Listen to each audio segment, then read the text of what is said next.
Well, hello, it's Mike Manrod, aka Crude Solutions. Here, you know, I'm part of TSU, Threat Intelligence Support Unit, ACTRA, GCU, but I'm really just here to talk about social engineering and mental malware and the convergence of these two topics, right? Like social engineering, we see from an adversary perspective, like, hey, how do adversaries get their attacks to work? Mental malware is the term I've coined for disinfo, right? Like misinformation, disinformation, malinformation, or as Department of Homeland Security has always called it, MDM.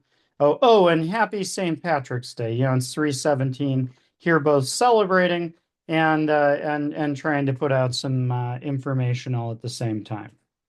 So, how does social engineering apply to cyber intrusion, right? Like, let's start with the basics. So, you know, how can social engineering be used to help with malware delivery? Where can it fit within a typical attack life cycle? Well, the most typical answer, the most common answer we see is obviously like Kevin Mitnick style, somebody picking up the phone. Hey, yeah, Joe, this is Mike with technical support. I need you to go look, I need you to help me with something. The upgrade of your system failed. Yeah, no, I know it sucks. It's totally a Monday. I just need you, I'm going to walk you through typing a link in your browser. Can you go out there and type in that link and download the file? And can you just run it manually? Thank you so much. You're such a lifesaver. This is such a big help. I'm already on a performance plan. I really don't want to mess this up. Thank you so much. Really, the stereotypical social engineering we're all used to, right? And those who are like social engineering aficionados will be like, Mike, you totally butchered that.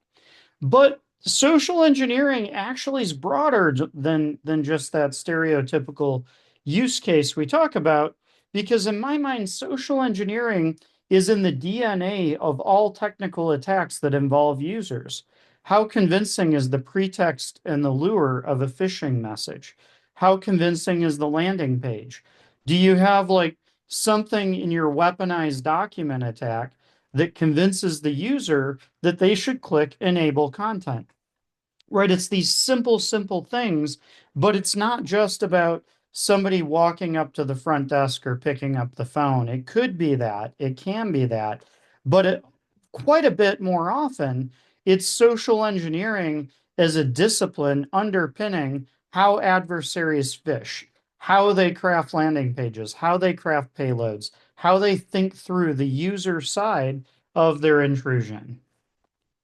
So, how does social engineering work?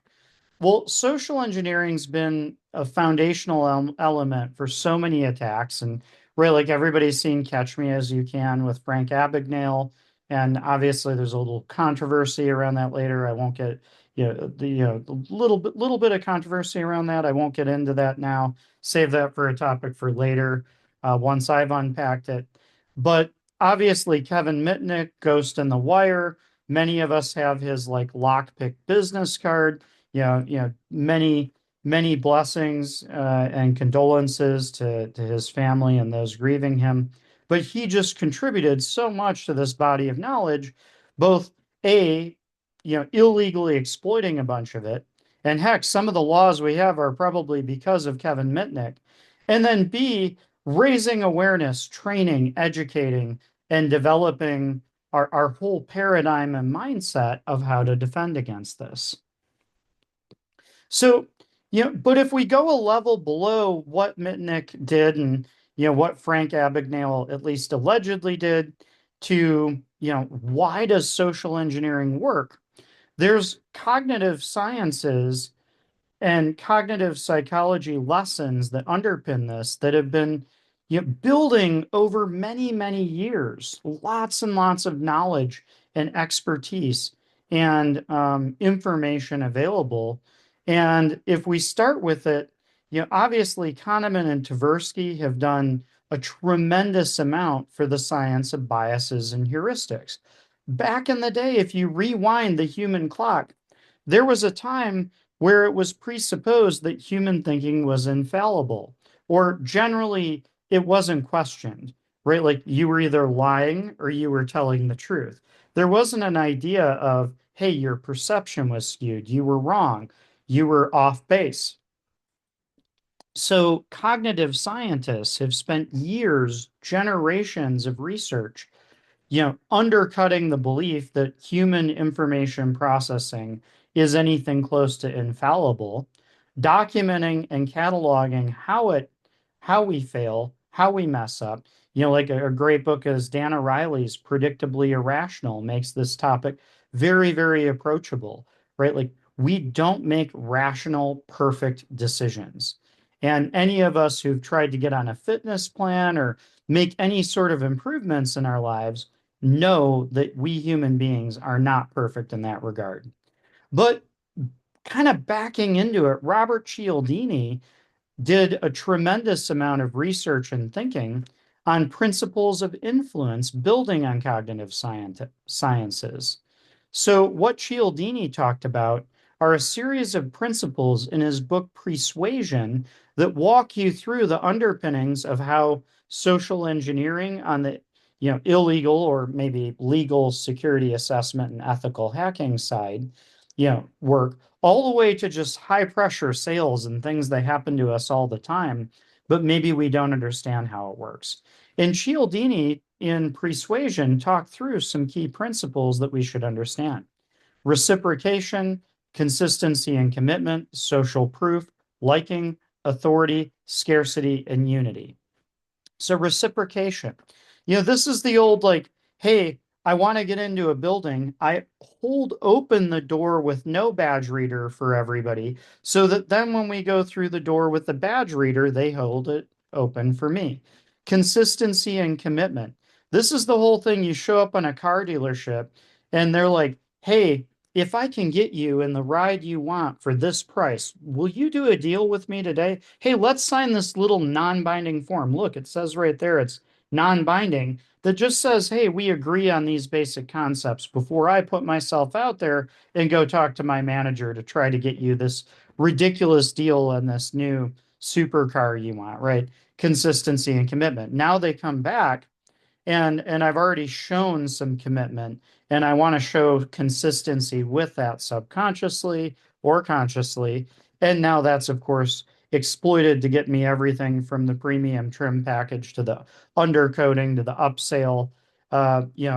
Mitnick talked about, hey, if you get somebody to say yes a few times to unimportant things, they're later going to say yes to something important. Social proof. We're going to look at this later, but hey, if everybody else is doing it, I'm going to want to do it too. Like that's a basic underpinning of human psychology, which relates to this next one. We want to be liked. And then one that if you're a pen tester or red teamer who are testing with social engineering, please don't use this next one. You'll give everybody a bad name, but authority. Real attackers will use this like, look, I don't care what you do. This has to happen now, now, now. And I'm whoever muckety muck important. And authority will be used sometimes in real social engineering. Again, let's not do that when we're doing testing or assessments. Then there's scarcity. I myself have fallen for this one at car dealerships. Like, hey, look, this model, it's really hard to get right now. There's a lot of demand, not a lot of supply. I know you wanted the basic trim package, Mike, but here's the premium trim package. It's not that much more. Well, the perceived scarcity, I personally have fallen for that one. So if you're a car dealer and you're watching this, you totally now know how to get me. And unity, like this really relates closely to social proof, but hey, did you know that so and so and so and so held this view too? Maybe you should hold it also, right? So I think when we look at it, if we really look at social engineering, there's flaws in human processing that lead to exploitation. I like to call these human RCEs, like these are remote code execution flaws with people. And this will come into play later even more when we look at the disinfo flow. So like if we just do a brief genealogy of cognitive sciences, like you know cognitive dissonance started with Leon Festinger, and he had an actor pretending to be shocked. He had like a situation he set up that started small and built in intensity, where the test subject would have to shock the actor. And of course, the actor would pretend to get shocked and it would start small. It was like a punishment if they got questions wrong. And it built and built and built till it was like, shocking what the person would do and the degree at which people would actually take these, absurd actions of shocking a fellow human being when they're clearly in pain just because the researchers said to do it. Now, there's a few things back to Cialdini here, right? Like there's the concept of, well, hey, guess what? There's an authority figure here that's telling you to do things. But there's like a lot of things in play in how they built this experiment, looking backward from today's knowledge. But what Festinger was really trying to outline is this idea of cognitive dissonance. If I do something outside my values, like let's say I stole this cool piece of, St. Patrick's Day tchotchke, accessory. I didn't. It was given to me by an acquaintance. But say I did steal this. One of two things could happen. If I have a value that says I'm not supposed to steal, the first thing that could happen is I could be like, whoa, stealing's wrong. I'm going to take this thing off, go back and apologize, and then my values don't change. There was something I did outside of my values. I felt bad about it. That feeling bad caused me to reorient to my values, to true up to my values, and to go back to my core. And by cleaning it up, by apologizing, I've sort of restored the integrity of my values. But the other thing that we do sometimes when we do something ethical is I'm like, Mike, that's totally not stealing. This was clearly meant to be given away for free. Yeah, you didn't ask. It was just sort of sitting on the bar with a bunch of other ones. But come on, it's like nobody cares about this stupid green plastic thing. So now my value about stealing has been updated to stealing's not okay unless it's stupid green plastic things.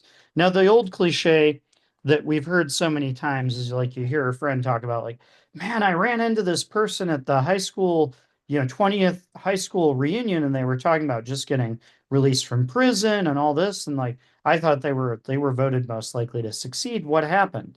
Like, I feel like I don't even know this person. Well, it probably didn't happen all at once. It was probably a series of incremental changes and cognitive dissonance and then justification and then new like actions that even break with the new values through this escalating plane of behavioral drift, right? So conformity. Solomon Asch did experiments where he took two lines. Now these aren't two lines where they're like look like they're the same length and you have like fins different directions. Solomon Asch made it so that the lines were obviously different lengths. And he had a whole table full of complicit, actors or participants, and then one research subject. And all around the table, people would lie about the question, which line is longest. Well, then when it got to the test subject, they would an alarming percentage of the time also go with the flow and conform and lie about how long that line is.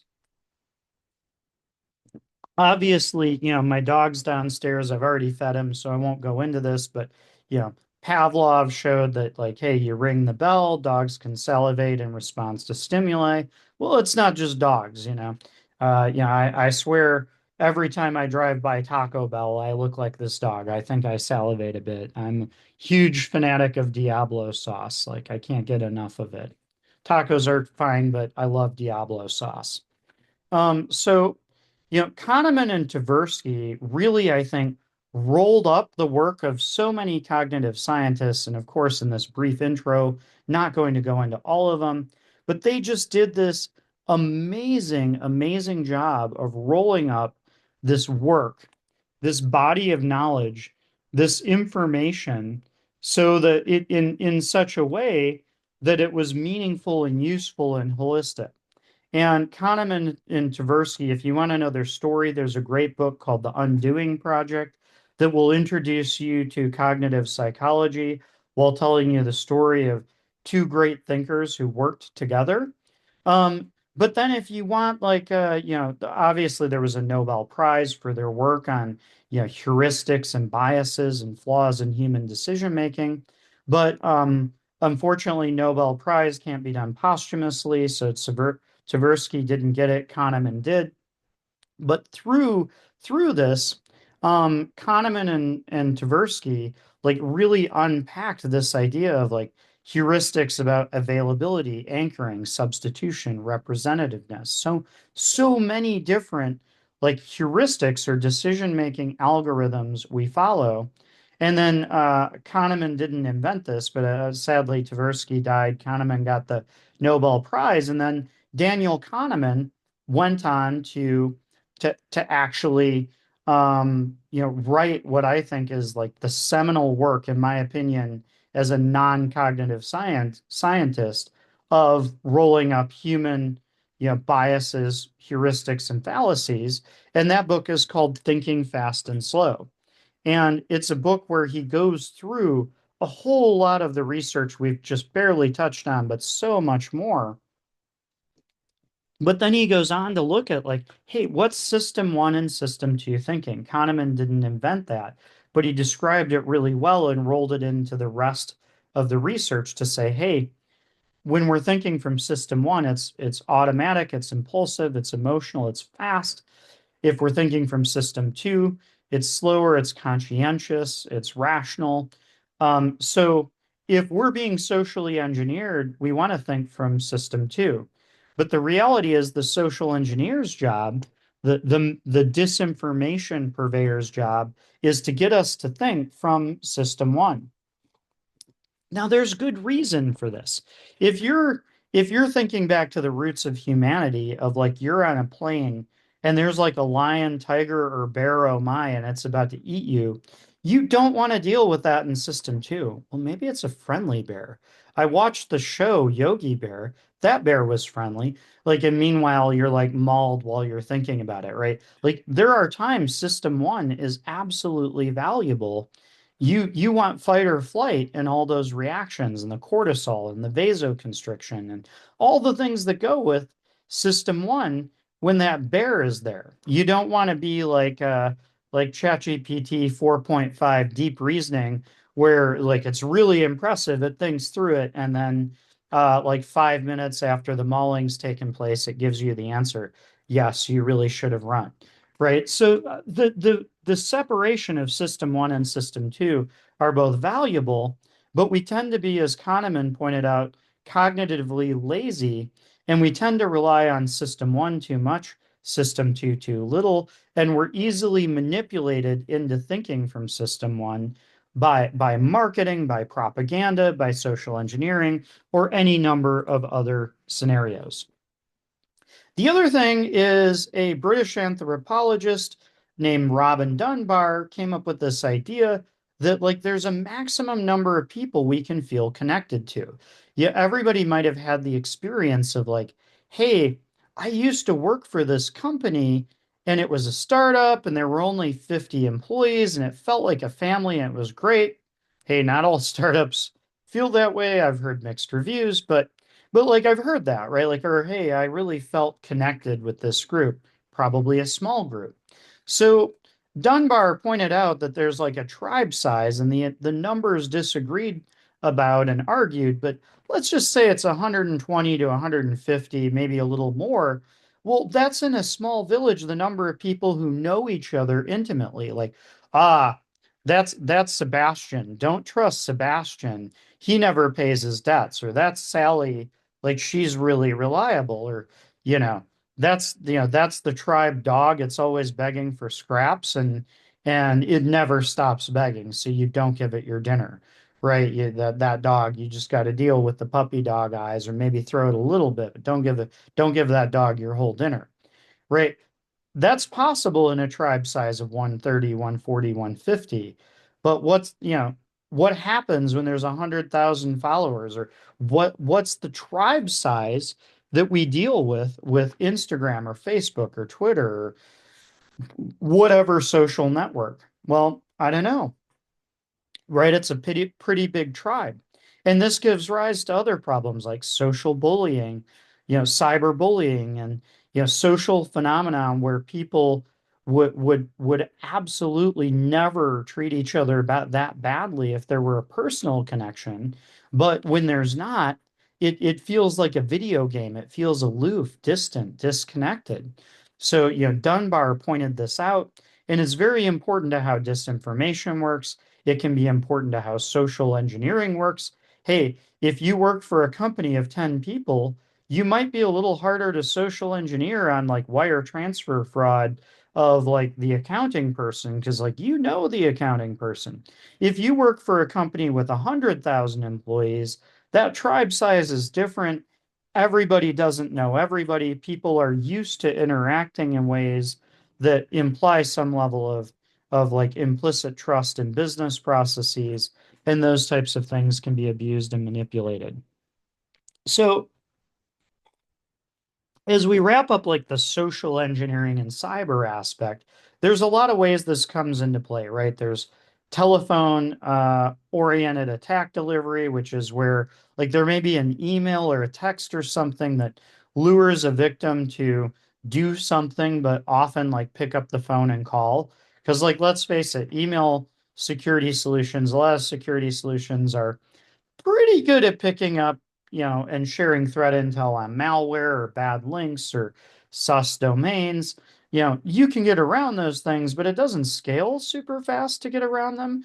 So, but good old-fashioned fraud, if you can email millions of users and get them to pick up the phone and they're a sucker, hey, it works.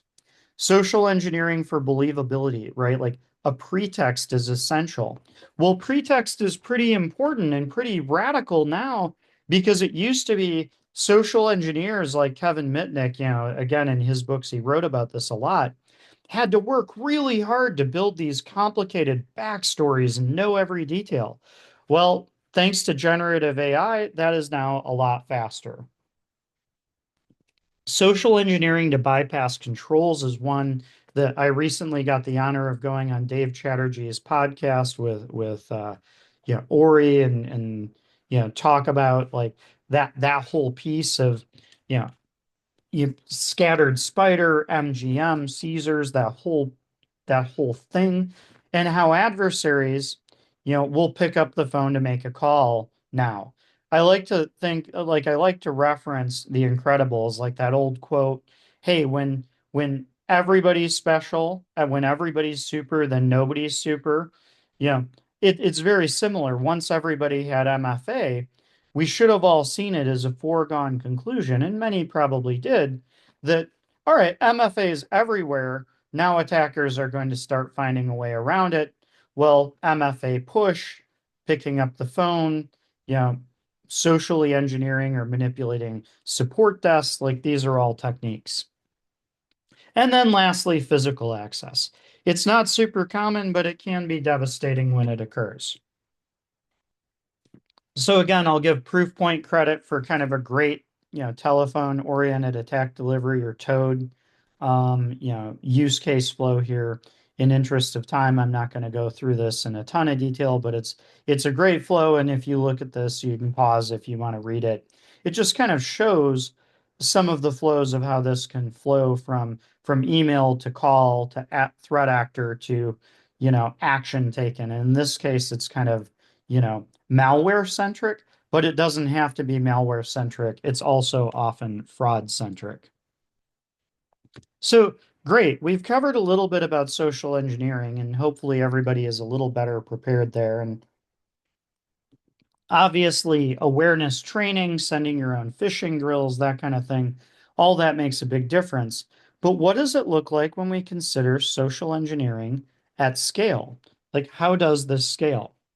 Well, we're in the disinformation age, right? We're in an age where, um, you know, propaganda can be combined with cyber threats, which can be combined with, military threats in a unified, manner. And one thing we saw that was, in my mind, a milestone in 2022 is we saw a conventional military invasion, Russia invading Ukraine.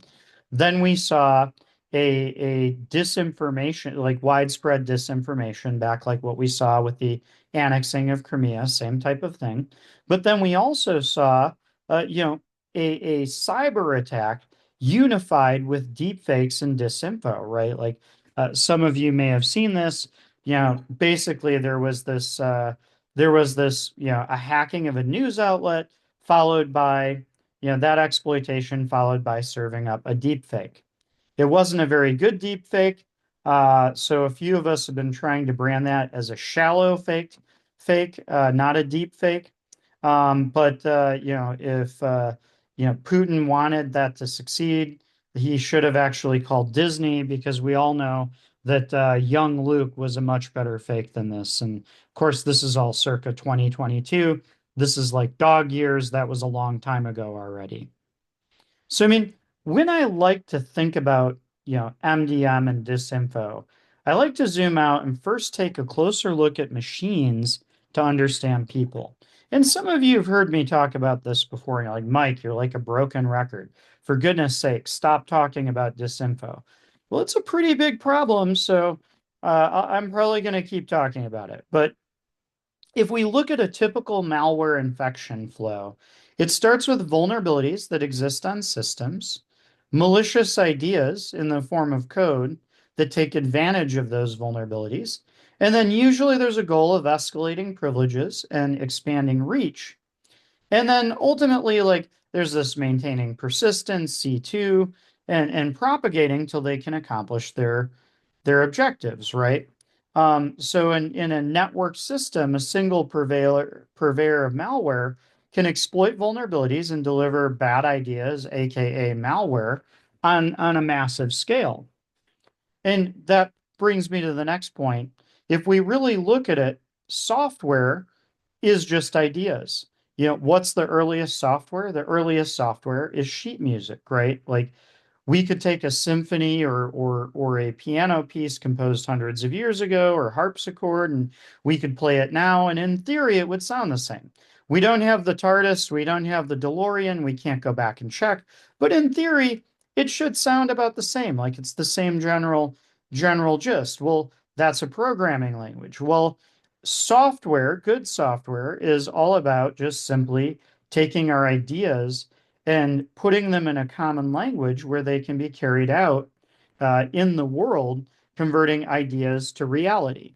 So, malware is just bad ideas. Software is good ideas. And of course, mal or bad is in the eye of the beholder. So a typical cognitive information flow, like what does this look like if we're like, what's mental malware? Well, vulnerabilities exist on humans. What are they? Are they fear? Are they hate? Are they like, you know, people who are different than me? Am I worried about them? My thing is I'm afraid of scorpions. Like I don't like scorpions. So and I don't like heights, even though I was on a deep void and confined space rescue team in the Navy. I'm not a fan of confined spaces or deep voids or anything high. Like when my kids walk up near the thing at the shopping mall with the glass railing and look over, I'm like, that makes me nervous. And if I walk up there, I'm even more nervous. So all those are examples of possible exploitable vulnerabilities on me as a person. So malicious ideas exploit vulnerabilities, right?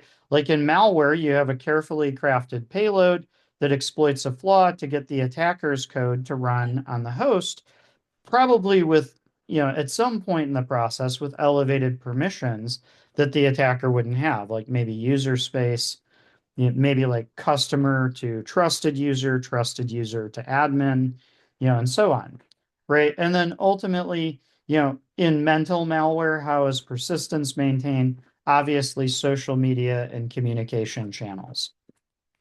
So if we see there's some commonality here, right? So traditionally, the reach, disinfo is very, very old, right? Like it's mentioned in like Sun Tzu, whatever you think of that backstory and where those ideas came from, it's referenced, clearly disinfo has been around for millennia. But there were controlling factors that mitigated how far and how fast it could usually spread. But in network systems, the value of a network system is defined by the number, n squared number of the nodes, right, is the value of a network system. Well, that value can have a negative value or a positive value depending on whether it's being used for good or bad. So can there be like a concept of a social media worm, of mental malware? Absolutely. It starts with a trigger event, moves to a carefully constructed narrative, disinfo, campaigns are delivered, supporting information's carefully tailored, and then you have, polarized, galvanized population, divide and conquer, right? Like exactly what we've been seeing. So you know, there's just, we all love kill chains in cyber and tech. So, like, clearly there's a lot of kill chains. This is really cute and funny. Back in the day, years ago, I made my own disinfo kill chain, thinking, like, hey, there should be a kill chain. But then later I figured out that Department of Homeland Security just sort of had their own and it was much better. So now I kind of leverage theirs. But like we got to look at it from a kill chain perspective and figure out how to deal with this. So like what can we do?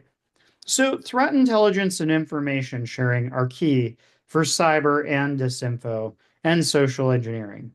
Right? Like know who's attacking, how, set aside our own like agendas, biases, any direction, right? And just look at facts. Like let's reorient to the what so, the what happened, the fact.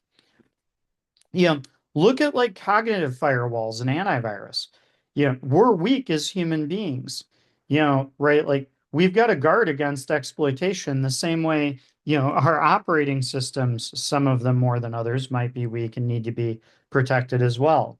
You know, what does EDR look like in our own minds? Well, it can't be have centralized control or that by itself is a problem, right? Like there's a lot of things we do with computers that we can't do with humans infected with mental malware, but we can raise awareness overall and then we can all look at ourselves. Like if a new idea fills me with power, anger, hate, like sudden surge of emotion, like I'm full of cortisol, I'm mad, right? Like, why? Whose idea? Where? Was it my original idea?